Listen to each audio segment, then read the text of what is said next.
So, guys, there are a lot of simple tricks. As a beginner, you can look like a genius if you know. One example is the preset formatting. I use these a lot for data sets, so I'll illustrate what I'm talking about. If I want to make column B something that is restricted, I'll make it red with a red font. However, instead of doing all this mess with these, you can simply go to the Home tab and then go to Cell Styles.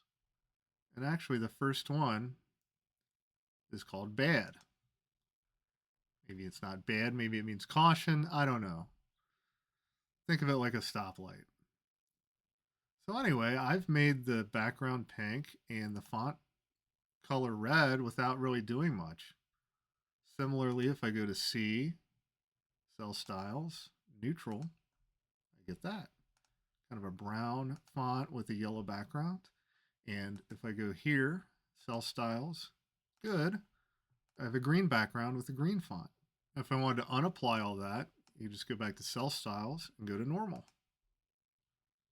And there's all kinds of things you can do here. You can do italics, gray, gray with orange font, all kinds of different colors, even the dark background with the white font. So I think that's a helpful tip, and I really wish I would have known that when I was beginning Excel. I would have probably saved a lot of time right clicking and trying to format things to make it look good when you have all these cell styles pre-programmed.